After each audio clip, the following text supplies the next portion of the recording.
최근 가야 문화유산에 대한 관심이 뜨거워지고 있는데요. 가야의 고분군을 세계문화유산에 등재하려는 소식도 들려오고 있습니다. 반가운 소식이지만 이와 관련해서 임나 일본부와 관련된 이야기들도 심심치 않게 들려오고 있습니다. 우리 역사의 참모습을 탐구하는 역사 대담에서는 가야 문화유산이 세계문화유산에 등재되는 과정에서 어떠한 문제점들이 있는지를 확인하는 시간을 가져보기로 하겠습니다. 오늘 도움 말씀 주실 분으로는 우리 역사의 참모습을 찾는 데 있어가지고 제1선에서 계신 분이죠. 한가람 역사문화연구소의 이덕일 소장님을 자리에 모셨습니다. 소장님 안녕하십니까? 예, 안녕하세요. 전체적인 이야기를 한번 우리가 풀어나가기 전에 아무래도 몇 가지 좀 앞에 서두적인 내용으로 말씀을 조금 들어보고 싶은데요. 아무래도 소장님은 역사 현장의 최전방에서 소위 우리가 말하는 식민사관과 맞서고 있다라고 이제 많이 알려져 있습니다.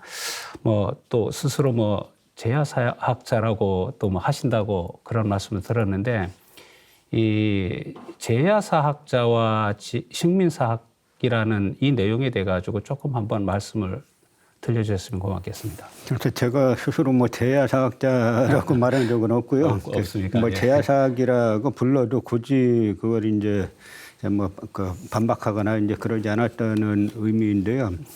제가 역사를 처음에 이제 좀 공부해봐야 되겠다라는 생각이 든 게, 제가 고등학교 때 이제 함석헌 선생의 책을 좀 봤어요. 그분이 이제 자서전이 다시 태어나도 이 길을인데, 그 책은 이제 함석헌 선생이 일본의 이제 고등사범학교, 그래서 역사를 공부하셨습니다. 그리고 뜻으로 본 한국 역사, 그런 책을 이렇게 보면서 제가 역사학을 한번 해봐야 되겠다라는 생각이 들었는데, 이제 그분 글 중에 들사람 어리라는 글이 있어요. 그러니까 제야혼이란 말이죠. 그래서 그분은 그걸 상당히 높이 쳤기 때문에 굳이 그렇다 그러면 저도 제야라고 상대가 부른다 그러면 굳이 반박할 필요는 없다라고 생각하는데, 사실 우리나라 지금 이제 강단 식민사학계에서 사용하는 제야라는 용어는 상당히 폄하적인 의미를 담고 있는 겁니다.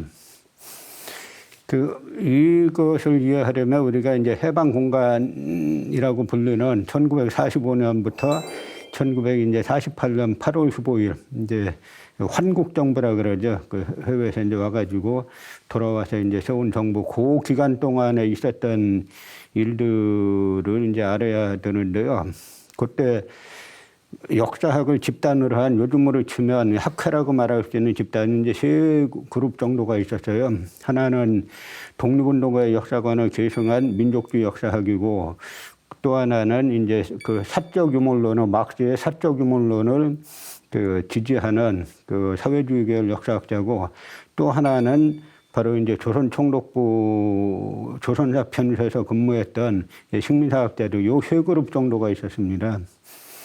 그런데 결과적으로 말씀드리면, 해방 공간이 정상적으로 흘러갔으면 누가 보더라도 이제 독립운동가의 역사관을 계승하는 민족주의 계열의 역사학계와 그다음에 사회주의 계열로 다 독립운동을 했으니까 요 두 세력이 역사학계에 중추를 형성했어야 되는데, 이 두 세력이 전부 다 제거되고 조선총독부 식민사학계만 남아가지고, 이들이 이제 모든 학설과 모든 대학, 우리나라 강단 대학이 많고 사학과가 많은데 이들이 100% 장악했죠. 그리고 자기네 총독부 학설을 따르지 않는 역사학자들을 갖다가 제야라고 이제 폄하한 것이 현재 통용되는 제야사학계라는 거기 때문에 별로 바람직한 이제 용어는 아닌 거죠.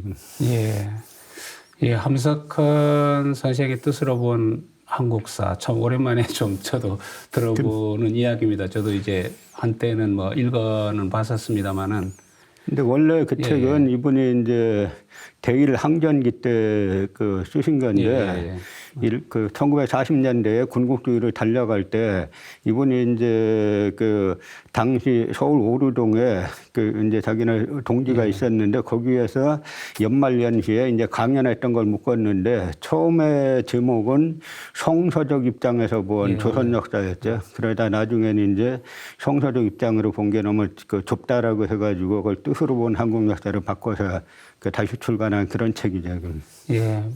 뭐 편화된 개념이긴 합니다만은 만약에 제야사학이라는 것은 결국은 이제 뭐 강단사학과 이제 그 대립이 되는 뭐 대비가 되는 아마 그런 용어인 것 같습니다.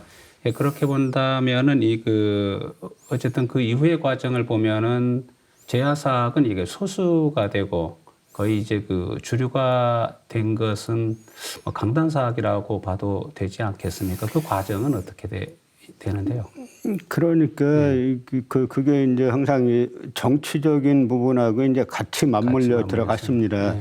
그러니까 우리가 해방 이후에 이제 해방 공간에서 이제 프랑스 같이 한국 그 현대화가 전개됐으면은 그 프랑스는 뭐 드골 중심의 민족주의 우파 세력들이 이게 그 인민전선을 만들죠. 여기에서 오히려 이제 나치들을 더 많이 청산하고요. 그다음에 사회주의 계열 레지스탕스들이 그 사회당을 만들어서 이 양쪽의 프랑스는 여야로 이뤄가지고 정권을 서로 이제 주고받고 했지 않습니까? 근데 우리는 그 친일 세력들이 그 정권도 대부분 차지해가지고 뭐 사회주의 계열은 말할 것도 없이 이제 민족주의 계열이라고 할 수 있는 백범 김구 선생이 주도하는 한국 독립당까지 전부 다 제거가 된 다음에 그다음에 이 세력들이 이제 친일 세력들이 여야를 나눠가지고 전국을 구성한 게 지금까지 오는 거죠. 이거 똑같은 상황이 역사계에도 발생한 건데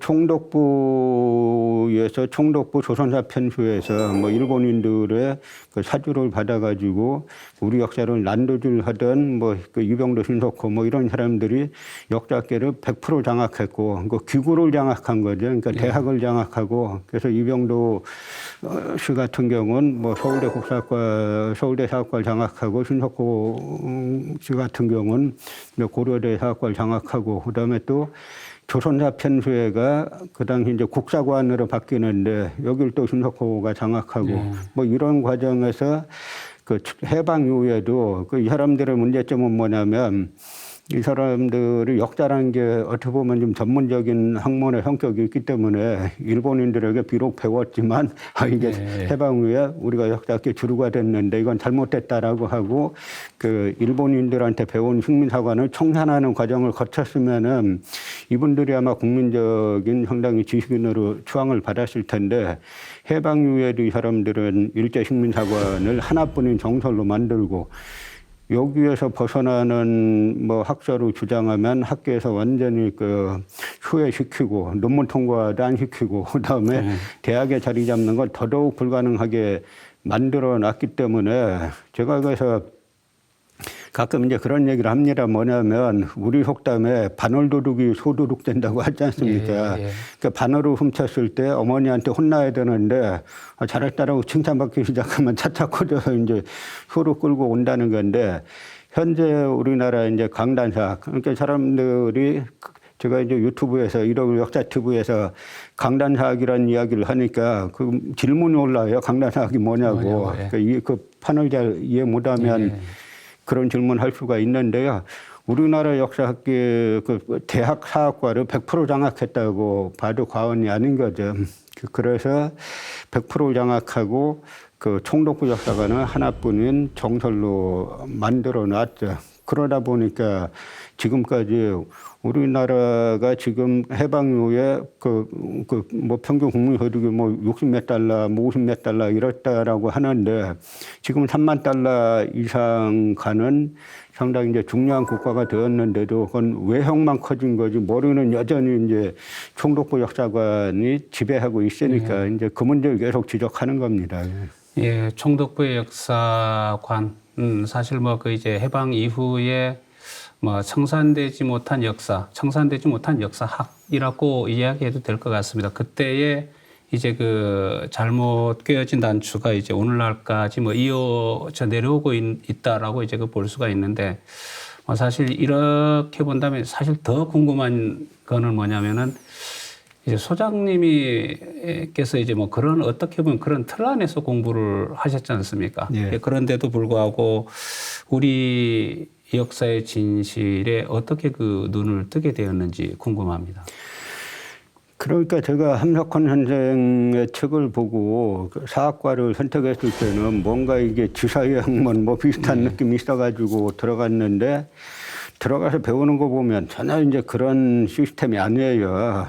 그래서 이게 뭔가 이제 그 문제가 있는 거 아니냐 하는데 뭐 학부상이 뭘 또 많이 알겠습니까? 그리고 또 제가 학부 다니던 뭐 그 시절은 온통 뭐 민주화 열기 때문에 사실 뭐 학교 공부도 별로 많이 하던 시대도 아니었고 그러다 이제 대학원 들어가서 보니까 이게 점점 더 이상한 걸 이제 많이 느꼈고 그러다가 뭐 박사과정 무렵에 그때는 이제 그 학회를 좀 나가가지고, 물론 제가 이제 독립운동사 계열을 전공했기 때문에, 독립운동사 계열 뭐 연구하는 그쪽 이제 학회에 나가서 이야기하다 보니까, 그때 이제 김병기 박사님이라고 독립운동가 후손분이 계신데, 뭐 이분 비롯한 몇몇 사람들 얘기하다 보니까, 이게 우리가 지금 배우고 있는 역사학은 대부분 이제 총독부 역사학이고 독립운동가 역사학은 좀 따로 있었다. 그게 다 이제 사장돼 있다라는 뭐 이야기들을 들었죠. 그런데 그 이야기를 듣고 그래 하고 무조건 따라갈 수는 없는 거 아닙니까? 또 사학과 출신이니까 그 검증을 해봐야죠. 그래서 이제 검증을 해봤더니 실제로 우리 그 역사학과 뭐 제가 다닌 데뿐만 아니라 모든 대학 역사학과가 다 그렇다라고 보면 됩니다. 그래서 어떤 외국 학자가 한국은 사학과도 그렇게 많고 대학도 그렇게 많은데 왜 학설은 하나밖에 없나 사학과에서 뭐 그랬다 그러는데 하나 조선총독부 학설이죠. 거기서 약간 변형된 것들만 남아 있는 건데요. 그래서 제 좀 고민을 아닌 게 아니라 뭐 전혀 안 할 수는 없지 않습니까? 지금 그 역사학에서 그 박사과정까지 들어왔으니까 뭐 이 길로 밥 먹는 길은 뭐 대학 교수라든지 몇 개 안 되는 연구소 들어가든지 하는 것뿐인데 그러다 뭐 잠시 고민한 결과 근데 뭐 저희 아버님이 명시적으로 말씀하신 건 아닌데 저희 집안 막 가훈이라 그럴까 그런 것 중에 뭐 얼어 죽을지언정 곁불은 쬐지 마라 뭐 그런 게 있어요. 그래서 굳이 뭐 밥 세 개 먹고 살면 되지 이거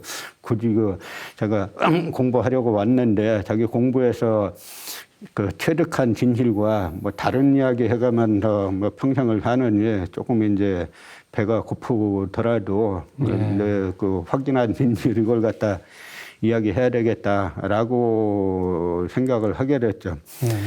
그러다 보니까 사학과에서는 대학원 들어가면 자기 검열을 하게 돼요.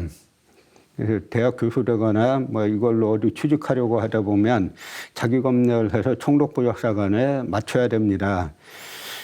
그래서 저는 그러면 이 길을 걸을 거면은 뭐 이제 교수도 생각은 하지 말아야 되겠다라고 하고 그 역사 대중화의 길로 이제 뭐 매진을 하게 된 건데요. 여기에 하나의 뭐 사실 에피소드가 많아요. 그 과정에서 저희가 이제 박정신 교수님이라고 지금은 돌아가셨는데 이분이 이제 제가 이제 존경하는 선배님인데요. 이분이 그 당시에 제가 박사과정 때 미국 오클라호마 주립대 사학과 종신 교수였어요. 근데 이분 뒤늦게 만나서 대화하다 보니까 대화가 이제 아주 잘 통했죠. 그래서 저는 박사 학위 하고 나서 원래는 이제 미국 가려고 그 선배님한테 이제 미국은 뭐 한강자만 해도 먹고 살 만큼은 그거 준다 그러길래 그럼 저 박사 학위하고 미국 갈 테니까 강좌 하나 달라고 했더니 이분이 오면은 영어만 되면 해주겠다고 해서 영어는 제가 하면은 뭐 무슨 글을 써서도 할 테니까 달라 그래서 원래는 그래서 미국 가서 배우려고 한 게 아니라 여기 사실 전 한국에서 한국사로 박사학위 땄으면 그게 세계 최고여야 되는데 또 미국 가서 미국인들에게 배운다는 것도 말도 안 되잖아요. 뭐 그러던 와중에 제가 이 당쟁으로 보는 조선 역사를 썼는데 그게 의외로 이제 상당히 호응을 받고 해가지고 뭐 그렇다 그러면 뭐 국내에서 역사를 바로 잡으면서 그 해나가도 되겠다라고 해서 이제 국내에서 그 역사를 바로 잡는 그런 뭐 역사 대중화의 예. 길에 접어들게 된 거죠.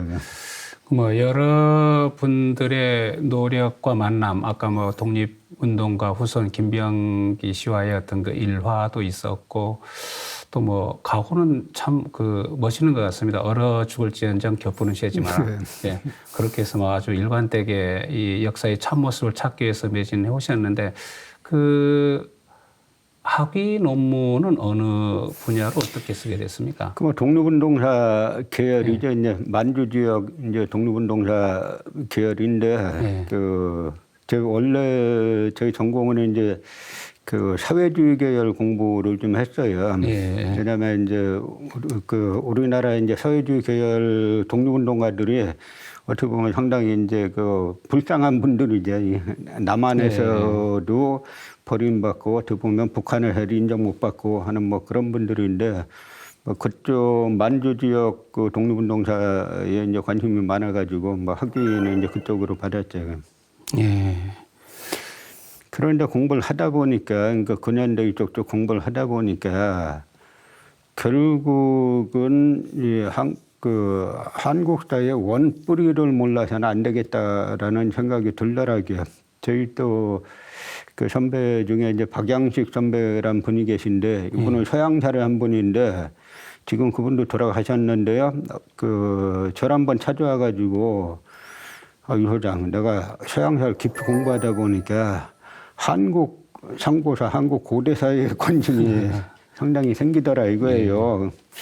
그래서 제가 아니 선배님 그건 지극히 당연한 거고요. 그 학문의 길을 제가 볼 때 후배인 제가 뭐 이런 말씀드리긴 뭐하지만 서양사를 깊이 연구한 당연한 결과입니다. 역사를 왜 합니까? 역사라는 게 자기네 뿌리가 뭔가를 알고자 하는 그게 아주 중요한 동기 중에 하나인데 한국인이 서양사 백날 해가지고 뭐 할 겁니까? 그러니까 깊이 서양사를 연구하다 보니까 한국 상고사에 이제 관심이 많이 생겼다라고 이제 이야기하셨는데 마찬가지로 저도 이 역사는 이리관지가 상당히 중요한데요. 근현대사를 하면서 지금 우리나라 저 강단 식민사학계 문제점이 뭐냐면 다 토막토막 낸 거거든요. 그러니까 고대 사는 사람은 고대사만 해야 되고 뭐 조선 사는 사람은 조선사만 해야 되고 그게 뭐냐면 그 원래 이 식민사학자들이 만들어 놓은 칸막인데 그렇게 해놔야 전체적인 우리 역사를 못 보기 때문에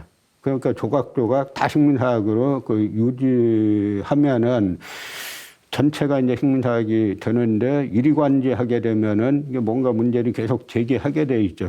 계속 공부하다 보니까 뭐 조선시대를 제가 이제 또 깊이 공부하게 됐고, 그러다 보니까 노론사관이라는 거를 알게 됐고, 그 다음에 이제 한국 고대사도 이제 공부를 뭐 하게 됐고, 그래서 이제 고대부터 근현대까지 하나로 꿰뚫로 뭐 이런 말씀 드리면 좀 이제 학자로서는 조금 이제 건방진 이야기긴 한데 그나마 어느 정도 고대부터 근현대까지는 얼개를 갖춰가지고 뭐 바라보고 설명할 정도 공부는 하지 않았나 그런 생각이 듭니다. 예, 고대부터 이제 근대까지 사실은 뭐 이리관지에서 하나의 그 틀로 바라본다는 게 매우 뭐 중요한 것 같습니다. 그래도 이제 뭐 그런 면에서 이제 뭐 교수님이 거의 뭐 우리 역사를 뭐 제대로 볼 수 있는 시각을 사람들에게 트여주고 있지 않나 이런 생각이 드는데 앞서 말씀하신 만주의 독립운동사 요게 조금 제가 좀 여쭤보고 싶은 게 결국 그 독립운동사를 이제 뭐 공부를 하시면서 우리 역사의 진실을 탐구하는 학자로의 면모를 이제 서서히 이제 갖춰가기 시작하는데 사실 이게 학계에서는 지금 독립운동사를 제대로 가르치지 않고 있다라는 이야기를 우리가 흔히 많이 하고 있지 않습니까? 이 학계에 풍토하고 그리고 이제 소장님께서는 어떻게 해서 이 독립운동사에 이제 관심을 갖게 됐는지 말씀을 좀 부탁드립니다. 그러니까 우리 뭐 학계에서 독립운동사를 본격적으로 연구하기 시작한 건 이제 80년대 이후예요. 그 전에는 안 했죠. 그래서 제가 사학과를 들어갔더니 그 역사학과는 근현대는 하면 안 된다라고 그러더라고요. 왜 그러냐 그랬더니 시기가 너무 가깝기 때문에 객관성을 유지하기가 어렵다는 거예요. 뭐 학부생 때 말 들어보면 또 말이 그럴듯하잖아요. 뭐 역사는 객관적이어야 하는데 근현대는 너무 시기가 가까워서 그 객관성을 갖기 어렵다. 뭐 그런 줄 알았는데 나중에 전 세계 학계를 보니까 뭐 그런 학계는 전 세계에서 여기밖에 없고 다른 나라는 다 같이 하는 겁니다. 특히 이제 미국이나 유럽 같은 데는 사실 정치학과하고 그 역사학과하고 별 차이 없이 같이 교류하고 이제 그런 거죠. 그러다가 보니까 그 지금 독립운동사 공부할 때 어려운 게 뭐냐면 원래 해방 직후부터 했으면은 생존 애국지사들이 상당히 많이 남아 있었는데 이 역사학과에서 안 하다 보니까 누가 하겠어요. 그래서 이분들 생존 애국지사들의 구술이나 이런 걸 받아가지고 구성했어야 되는데 그걸 이제 아무도 안 하니까 이분들 80년대 뭐 후반이면 다 돌아가셨거든요. 아주 극히 이제 뭐 학병 때 징집됐다가 그다음에 학병 때는 뭐 되게 20대 초반이니까 그때 이제 일본이 망해서 귀국한 분들 외에는 진짜 그 쟁쟁한 독립운동가들은 다 돌아가신 상황이죠. 근데 그런 와중에 이제 독립운동사를 하게 됐고 또 이제 독립운동사 중에서도 사실 이제 그 흐름이 이제 그 줄기를 따지면 크게 이제 두 흐름이 있는데 하나는 이제 상해 임시정부 중심의 이제 흐름이 있고 뭐 이분들은 그 뭐 무장투쟁을 안 한 건 아닌데 주로 이제 외교 독립론 쪽을 많이 이제 주장을 하게 되고 그다음에 만주 연해주의 쪽 중심의 이제 무장투쟁을 하는 흐름이 있는데 이게 그 당시 이제 무장투쟁했던 뭐 민족주의 계열이 됐든 사회주의 계열이 됐든 그 무장투쟁하던 이제 독립운동가들에게 이제 관심이 많이 생겼어요. 근데 그런 현상이 지금도 보면은 얼마 전에 이제 4월 13일이 그 일동 김동삼 선생이란 분의 그 85주기였는데 이분이 아직 이제 기념사업회가 없어가지고 그 저하고 그 몇몇 분들 이렇게 해서 이제 기념사업회를 처음으로 그 세상 떠나신 지 85년 만에 85주기에 이제 만들었는데 일동 김동삼 선생이 어떤 분이냐면은 우리나라 독립운동 사상 1923년도에 최초로 상해에서 국민 대표 대회란 게 열립니다. 그러니까 그 쟁쟁한 독립운동가들 그 대표 400명이 모여가지고 열린 대회인데 거기에서 의장을 한 분이에요. 그리고 나중에 그 만주에는 참의부, 정의부, 신민부라는 이제 그 부가 있는데 여기 참의부, 정의부, 신민부는 전부 다 행정부와 입법부와 사법부가 있었고 무엇보다도 특히 군부가 있어가지고 국내 진공작전을 상당히 많이 시행한 그런 데들인데요.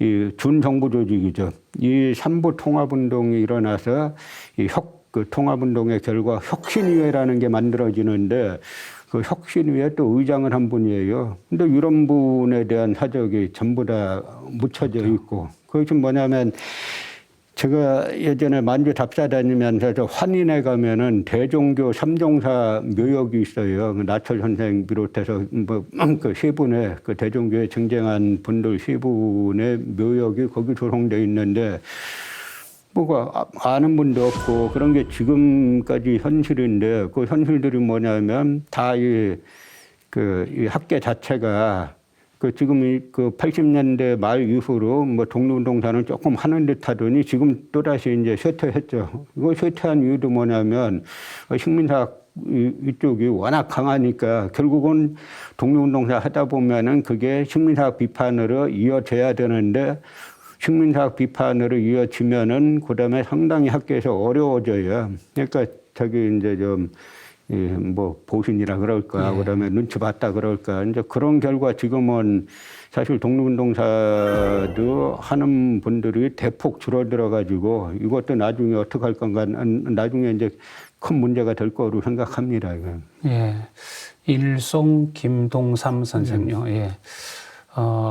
참, 듣고 보니 좀 안타까운 그런 이야기입니다만은 하루빨리 업적은 이미 어느 정도는 알려져 있을 테고, 기릴 수 있는 그런, 일들이 조금 생겼으면은 하는 바람입니다.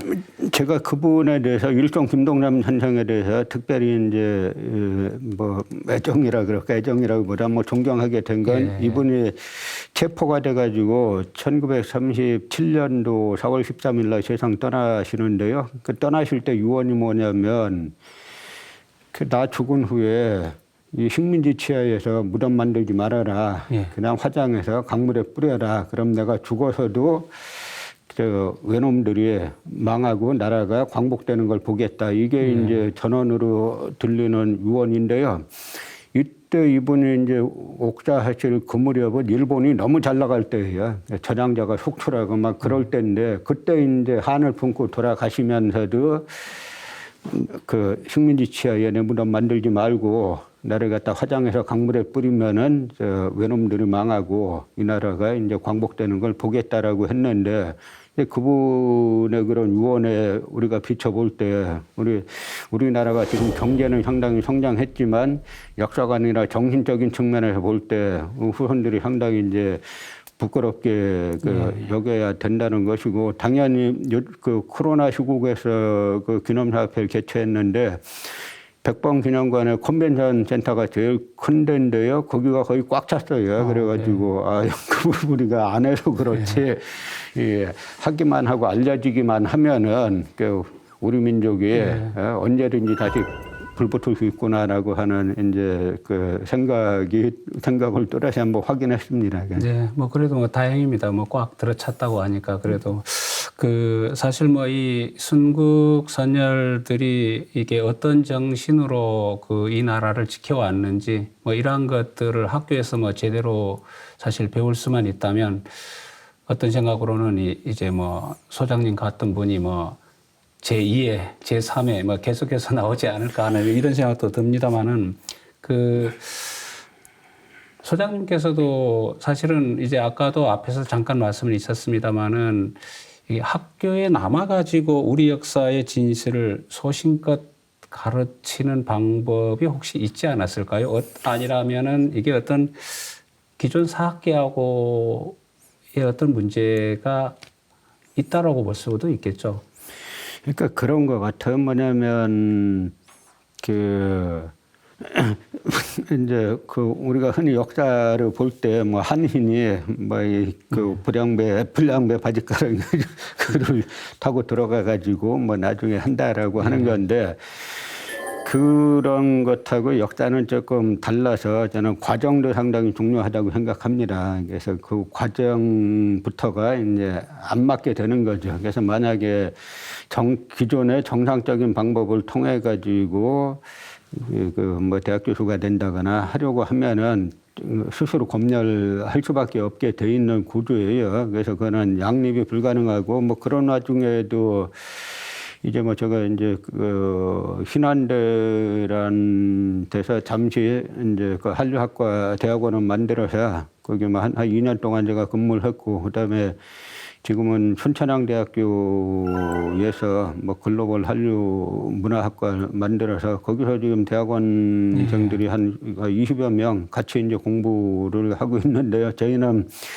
사제란 표현 그런 거 안 쓰고 그냥 같은 도반이다. 이제 이 반자가 사람 인변의 절반 반자입니다. 짝반자라 그래서 우리는 다 같이 함께 같은 도를 추구하는 길을 추구하는 그런 사이지 사제지간이란 본건적 용어 이제 우린 그런 거 쓰지 말자 그러면서 공부를 하고 있는데 그렇게 해서 저는 이제 뭐냐면 요즘 일반 대학교 사학과들은 대학원에 거의 안 들어와요. 이렇게 이미 인문학도 그래서 인문학의 위기 하는데 인문학의 위기가 저는 맨날 결론 들어보면 뭐 돈 부족하다라고 하는데 저는 돈보다도 더 근본적인 이유가 정신이 많이 사라지지 않았나라고 하는 거고요. 그래서 사학과는 요즘 와서 역사에 조금만 관심 있는 사람이면 뭐 식민사학이다라는 게 이제 다 알 만큼의 사회가 됐잖아요. 그거니 누가 뭐 그 사학과 들어가가지고 대학원 들어가서 크게 뭐 잘 될 모도 없는데 들어가겠습니까? 반면에 저희 같은 경우는 사실 이제 그 우리 사회에서 세칭 말하는 뭐 슈카이대 출신들이 많이 들어왔어요. 그러니까 뭔가 역사의 진실을 찾고자라고 하니까 거기에서 뭐 그런 식의 결실을 이제 그 맺는 것이기 때문에 저희가 비록 그 작아도 이 큰 쪽하고 싸워서 지금은 하나의 뭐 대척점이